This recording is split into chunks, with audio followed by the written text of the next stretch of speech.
नमस्कार, मैं हूं आपके साथ पूर्णिमा मिश्रा और आप देख रहे हैं भारत 24। चुनावी शोर जारी है। तीसरे चरण में देश की 93 सीट पर कल वोटिंग होगी और इस चरण में कई दिग्गजों की साख दांव पर है। लेकिन आज सीट टू सीट संपूर्ण विश्लेषण में चौथे और पांचवें चरण की सीटों का विश्लेषण करेंगे। बात जौनपुर और हरदोई लोकसभा सीट की होने वाली है। तो आइए सबसे पहले शुरुआत एक सीट के साथ करते हैं। लखनऊ के करीब होने की वजह से हरदोई जिले की अपनी अहमियत है और जिले के तहत 2 संसदीय सीटें आती हैं, जिसमें हरदोई सदर और मिश्रिक लोकसभा सीट शामिल है। दोनों ही सीटें अनुसूचित जाति के लिए रिजर्व सीट हैं।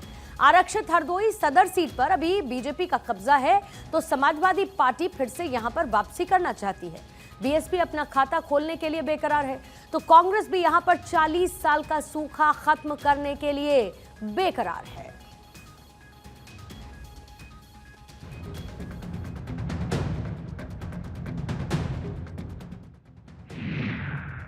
हरदोई सीट पर हैट्रिक लगाएगी बीजेपी।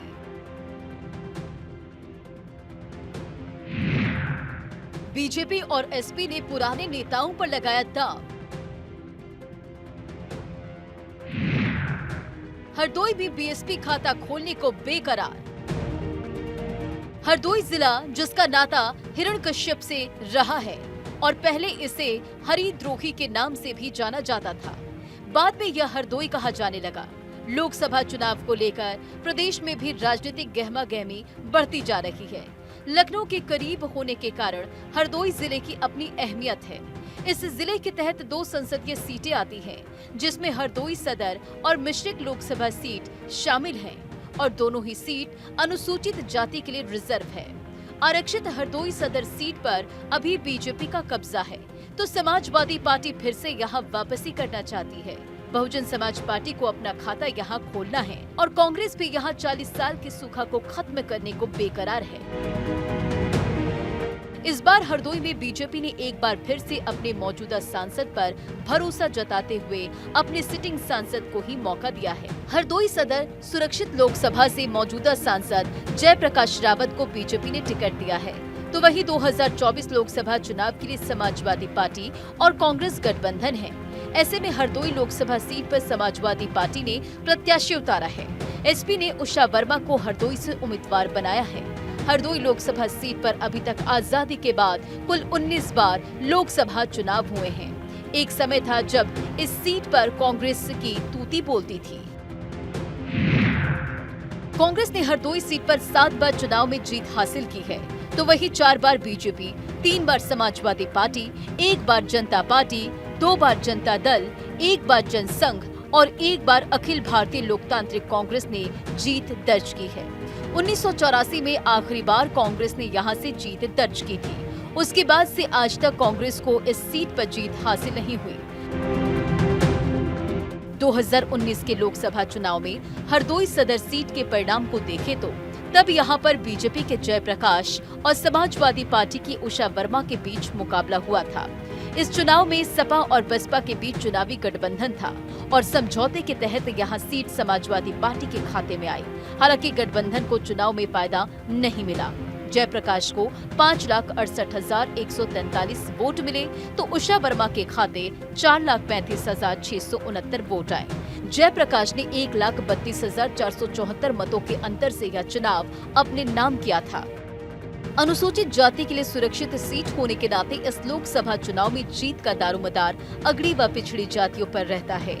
राजनीतिक दल अमूमन पासी बिरादरी के प्रत्याशी को चुनाव में उतारकर बढ़त बनाते आए हैं।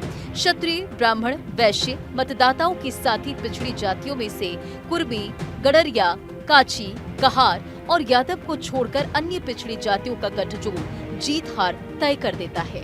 Bureau report, Bharat 24।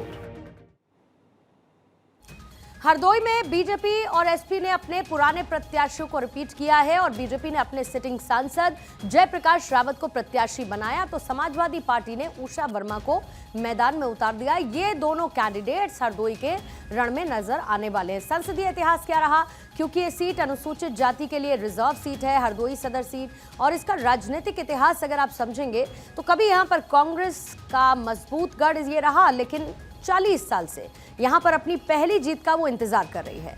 1990 के दशक के बाद हरदोई सीट पर बीजेपी और समाजवादी पार्टी का दबदबा रहा। 1952 के चुनाव में कांग्रेस के छेदालाल पहली बार यहां से सांसद चुने गए, लेकिन 1957 में जनसंघ के डी शिवादीन ने यहां पर कब्जा किया। हालांकि इसी साल हुए उपचुनाव में कांग्रेस के छेदालाल गुप्ता ने फिर से जीत हासिल कर ली। फिर उसके बाद 1962, 1967 और 1971 में भी कांग्रेस के पास ही ये सीट रही और किंदर लाल ने जीत की हैट्रिक इस सीट से लगाई। इमरजेंसी के बाद 1977 में कराए गए चुनाव में जनता पार्टी के परमाई लाल के खाते में जीत गई और 1980 कांग्रेस के टिकट पर मन्नी लाल, तो 1984 में किंदर लाल चुनाव जीते। 1989 में जनता दल के परमाई लाल दूसरी बार यहां से विजयी रहे, पर 1990 में यहां पर उपचुनाव कराया गया। इसमें जनता दल के टिकट पर चौधरी चांदराम को जीत मिली। 1991 में भारतीय जनता पार्टी ने यहां से अपनी जीत का खाता खोला। जयप्रकाश रावत यहां से सांसद बने।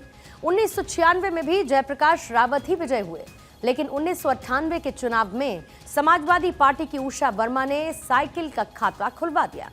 1999 में नरेश अग्रवाल की पार्टी अखिल भारतीय लोकतांत्रिक कांग्रेस के प्रत्याशी के रूप में जयप्रकाश रावत मैदान में उतरे भी और विजयी भी रहे। फिर 2004-2009 के संसदीय चुनाव आए, जिसमें उषा वर्मा ने समाजवादी पार्टी को यहां से जीत दिलाई। जातिगत समीकरण इस सीट के क्या हैं? 2014 का जब लोकसभा चुनाव हुआ तो देश भर में मोदी लहर की छाप नजर आई और इसका असर हरदोई सीट पर भी दिखा। बीजेपी के अंशुल वर्मा ने 2014 में शानदार जीत हासिल की। उन्होंने 81,384 वोट के अंतर से बीएसपी के शिव प्रसाद वर्मा को हरा दिया। फिर 2019 में आम चुनाव में बीजेपी के ही सांसद अंशुल वर्मा को टिकट नहीं दिया गया, उनका टिकट काट दिया गया। कभी बागी हुए जयप्रकाश रावत को बीजेपी ने फिर से मैदान में उतारा और उन्हें जीत भी मिली। लगातार जीत के लिहाज से बीजेपी इस बार हैट्रिक लगाने के बूंद में है। ये संसदीय सीट अनुसूचित जाति के लिए रिजर्व सीट है। यहां पर पासी बिरादरी के वोटर्स चुनाव में एक डिसाइसिव फैक्टर में होते हैं। इसके अलावा अगड़ी और पिछड़ी जातियों की भी पकड़ मजबूत है। यहाँ की पिछड़ी जातियों में कुर्मी, गडरिया, यादव और कहार बिरादरी भी अच्छी संख्या में है। फिलहाल ये क्षेत्र नरेश अग्रवाल और उनके परिवार के दबदबे की वजह से जाना जाता है। अब नरेश अग्रवाल बीजेपी के साथ हैं और उनके बेटे नितिन अग्रवाल योगी सरकार में मंत्री भी हैं। दरअसल हरदोई में कुर्मी की जो संख्या है वो लगभग 3 लाख वोटर्स की है। ठाकुर और ब्राह्मण वोटर की संख्या 2.5 लाख है। वैश्य वोटर लगभग 1 लाख के आसपास नजर आते हैं। बहरहाल हर एक पार्टी यहां पर अपनी जीत की कोशिशें कर रही है, लेकिन यहां के जातिगत समीकरण किसको जीत दिलाते हैं ये देखना होगा।